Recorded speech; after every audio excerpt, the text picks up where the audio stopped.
Madrid has joined a chorus in Europe calling for a standalone force amid the growing rift with the US. Spain has become the latest European nation to call for the EU to build its own army as opposed to relying on the NATO framework, citing a growing rift with the US.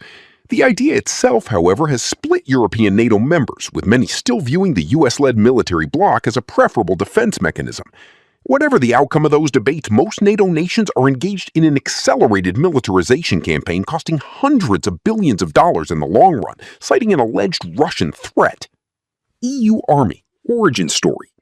The idea of a joint European army harks back to the early days of the Cold War, when in the early 1950s France pushed for the European Defense Community, which would have brought France, West Germany, Italy, Belgium, the Netherlands, and Luxembourg into a However, France later balked, fearful of a potential loss of sovereignty and West Germany gaining an oversized role, while memories of World War II were still fresh.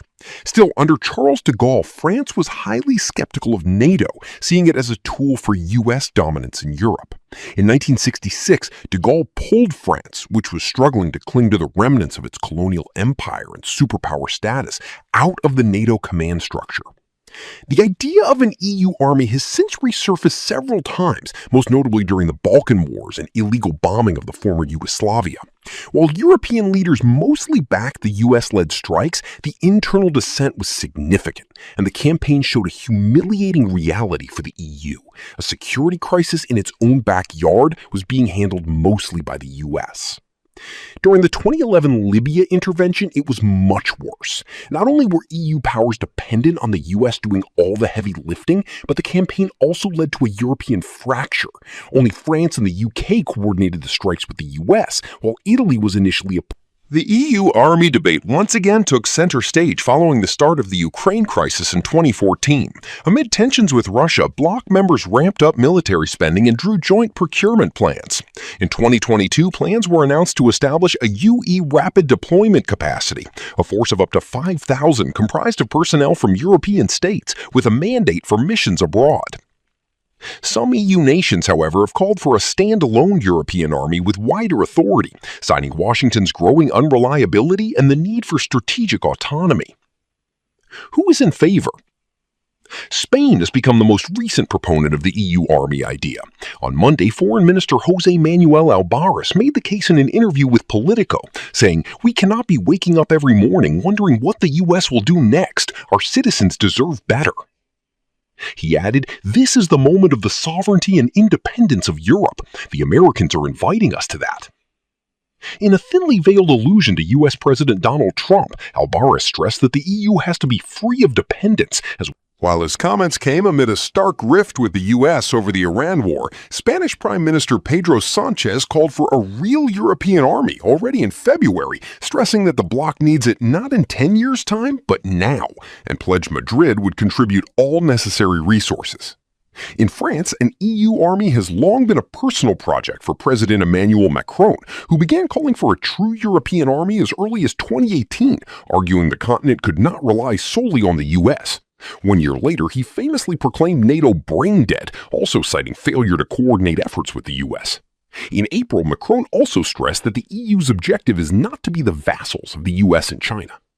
In Italy, Foreign Minister Antonio Tajani, who leads the center-right Forza Italia party, has stressed that if we want to be a peacekeeping force in the world, we need a European army, describing it as a premise for an effective European foreign policy. Prime Minister Giorgia Meloni, however, has been more cautious. Who is against? EU Foreign Policy Chief Kaja Kallas has been among the most vocal critics of the concept. In February, she described the idea of a European army as extremely dangerous, saying that its proponents maybe haven't really thought this through practically. If you are already part of NATO, then you can't create a separate army. And if you have, like the European army, and then you have the NATO one, then, the ball just falls between the chairs. In Poland, the bloc's most aggressive defense spender at 4.7% of GDP in 2025, Foreign Minister Radoslaw Sikorski called the idea unrealistic because national armies will not merge. However, he was more sympathetic to a brigade-sized European legion comprised of EU citizens or even candidate states, which could be involved in foreign operations short of a confrontation with a near-peer adversary. In Germany, Chancellor Friedrich Merz has pledged to build Europe's strongest conventional army, but has been skeptical of a bloc.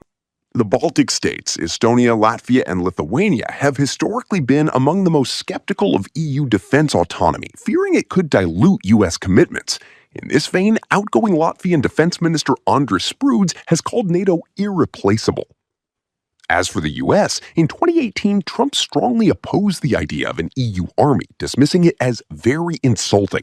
Perhaps Europe should first pay its fair share of NATO, which the U.S. subsidizes greatly, he said at the time. What's Spain's beef with NATO? Spain's problem is not necessarily with NATO itself, but rather with the current U.S. administration. Madrid has vehemently opposed the U.S.-Israeli war on Iran and refused to allow its bases to be used for attacks. Trump subsequently called Spain a terrible ally and threatened to cut off all trade. The U.S. president encountered similar problems with the rest of NATO members, slamming the bloc as a paper tiger and accusing it of turning their backs on the American people. Another point of friction was Greenland, which Trump While European leaders could be debating whether the EU actually needs its own army as a counterbalance or replacement for NATO, most of them have embraced the militarization drive. In 2025, the EU unveiled the Rearm Europe Plan, Readiness 2030, to mobilize over 800 billion euros, that's $936 billion in defense investment, despite the bloc's sluggish economy.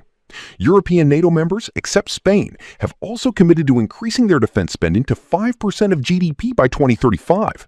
As it is, Europe is rearming faster than at any point since the Cold War. According to a SIPRI report in April, the entire continent increased military expenditure by 14% in 2025, with European NATO members spending $559 billion for defense. View from Moscow.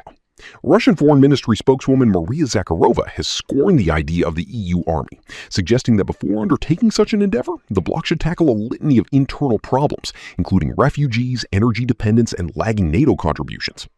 Moscow has meanwhile condemned the EU's record militarization, saying that the bloc is using ostentatious Russophobia as a pretext. It has also accused European propaganda of seeking to turn Russia into a model external enemy to divert attention from internal crises.